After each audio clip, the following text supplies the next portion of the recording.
Harka fuuni daawwattootaa fi dhaggeeffattoota keenya nagaan keenya kabajaaf jaalalaa bakka jirtan maratti sana qabu jecha oduuwwan wayitaawoo yeroo kanaaf qopheeffanne isinitti himaa dursa oduu ijoo. Dhiyeenyatti hulaa galaanaa ni arganne jechuun bilchiginnaan wayitaa dhaadataa jirutti waliigalteen sababa mallatteeffamuun dhagahame. Dureewwan biyyoota lamaanii dhimma kana waliin mallatteessuu gaazexaan tokko ifoomseera. Iccitii waliigaltee kanaa odeessa keenya keessatti kan isaan biraan geenyu ta'a. Pireezidaantiin mootummaa naannoo Oromiyaa jalqabaati kan jedhaman obbo Hasan Alii waggoota 27 booda gara biyyaa deebi'u miidiyaaleen biyya keessaa gabaasan. Obbo Hasan Alii sababa wal dhibdee siyaasaan waggoota 13 dhiyaatuuf biyya baqaa keessa jiraachaa turan. Kamisaarraa muddee 25 bara 2025 Finfinneetti deebi'uu isaaniitu gabaafame. Maaliif yaadatamu? Maaliifis deebi'an kan jedhu bal'inaan isin biraan geenya. Mootummaan naannoo Somaalee garee hidhattoota walii wajjin ta'uudhaan weerara daangaa bal'ifannaa Boorana Bahaa Aanaa Gumii Eldelloo irraan lolaa banuun horsiisee bultoota gama sanaa jiran lubbuu dabarsuu fi qabeenya isaanii saamuutu himame. Weerara daangaa Oromiyaa gama Booranaatiin bane kanaan lubbuun namoota hedduu darbeeraa jedhame. Kana isaanii dhageessu. Poolisiin magaalaa Finfinnee tarkaanfii namoota miidiyaa hawaasaa haala safuu hawaasa cabsuun itti fayyadaman jedhatti fudhachaa jiru itti fufuun kaleessa ammoo tiiktaakira yuutuubii fi tiiktaakii fayyadamuun dubbii dubbatuun ergaawwan qaanessoo saalquunnamtii gadhiisitee jajjabeessanii fi babal'isan tamsaasaa ture to'achuu beeksise. Muummichi ministeeraa dhimma kanarratti yaada kennanii turan tarkaanfii fudhatamee fi haasaa isaanii isin dhageessisna. Komishiiniin bulchiinsa yaaddoo balaa Itoophiyaa gargaarsa lammiilee buufataa Hisaas keessaa daatanii jiraniif dhiyaatu addaan citee hin beeku jedhe.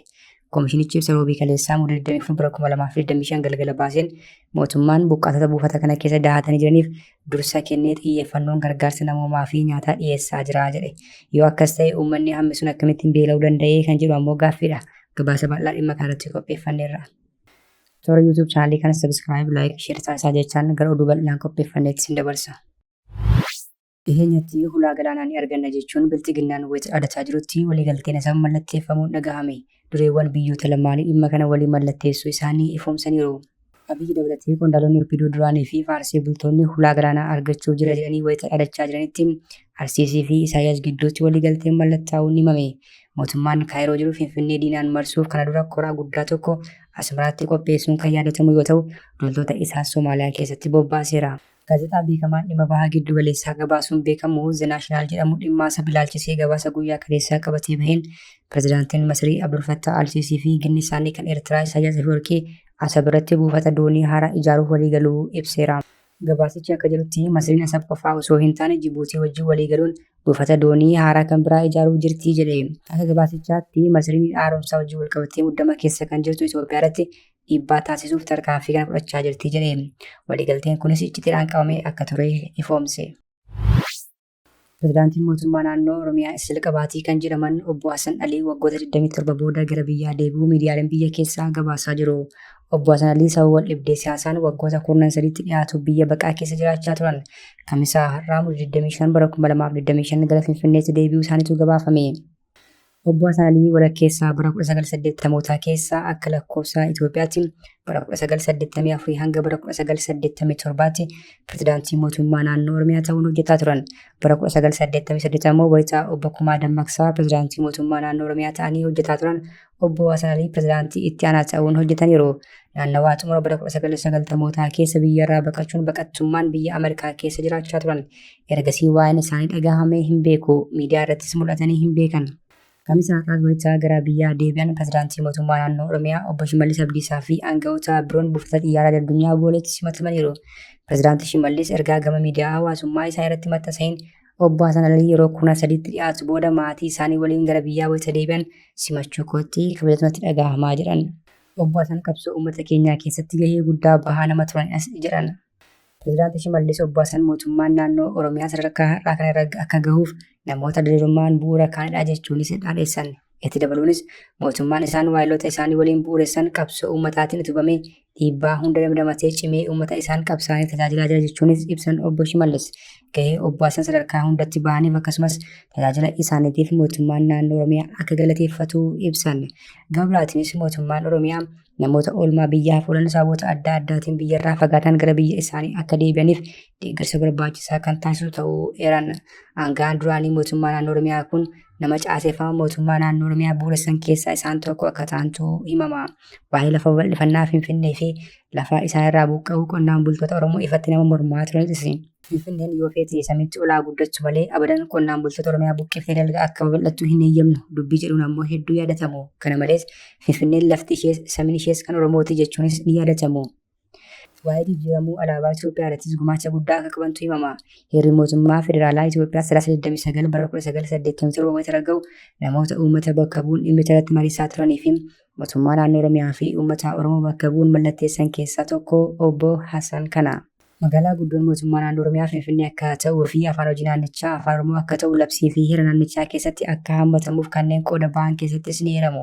Haa ta'u malee garaagarummaa siyaasaa aangawoota mootummaa yeroo sanaa olaantummaa qaban garee TPLF waliin wal dhabdee keessa galuun akka lakkoofsa impaayiretiitti bara 1989 biyya isaanii gadhiisanii baqachuuf dirqaman.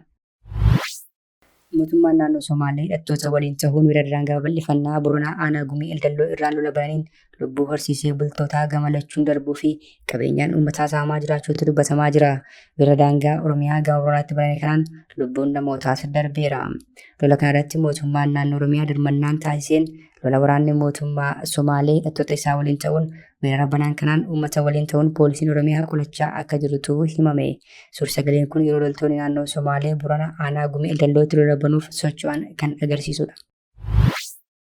Poolisiin magaalaa Finfinnee tarkaanfii namoota miidiyaa hawaasaa haala safuu hawaasaa cabsuun itti fayyadaman jirratti fudhachaa jiru itti fufuun har'a ammoo tiiktaakeraa yuutuubii fi tiiktaakii fayyadamuun dubbii dubbatuun ergaawwan qaanessoo saalquunnamtii gadhiisanii jajjabeessanii fi bal'isan tamsaasanii to'annaa jala oolchuu ifoomse. Shakkamaan maqaan isaa Naatinaa'el Baadee Gabree jedhamu magaalaa Finfinnee kutaa magaalaa Nifaasil Kilaaftoo aanaa ja'a keessa jiraatu namoota ergaawwan faallaa aadaa safuu fi duudhaa hawaasaa ta'an karaa miidiyaa hawaasaatiin tamsaasaa turan keessaa tokkodha jedhe poolisiin ibsa baaseen. Shakkamaan kun haasaa baratamaa keessatti ibsamuu hin dandeenye jechoota qaanessoo fayyadamuun dhaloota irratti dhiibbaa gadhee geessaa akka turee fi qabiyyeewwan kanaan wal fakkaataa irra deddeebiin hojjechuun miidiyaa hawaasaa fayyadamuun tamsaasaa akka ture eere. Poolisiin shakkamaa miidiyaa hawaasaa irratti nama dadammaqsan yookiin qabiyyeen uuma jedhe kana to'annaa jala oolchee irratti qorannoo jalqabuus ifoomseera.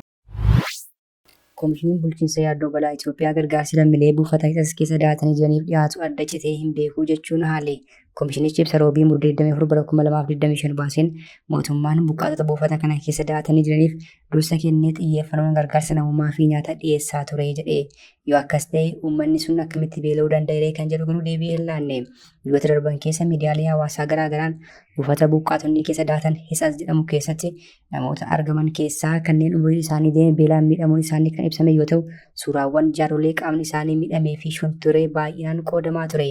Buqqaatonni buufaticha keessa jiran BBCf yaada kennaniin buufata buqqaatotaa Hitsas kana keessa namoonni 10,000 ol keessa buufatanii akka jiranii fi jaarsoliin dubartoonni ulfaa fi daa'imman baay'een nyaataa fi wallaansa fayyaa dhabuun rakkachaa akka jiran dubbatan. Kan hordofee namoonni garaagaraa maallaqa walitti qabuun midhaan nyaataa qabatanii gara sana deemuu isaanii miidiyaaleen hawaasaa gabaasaa jiru.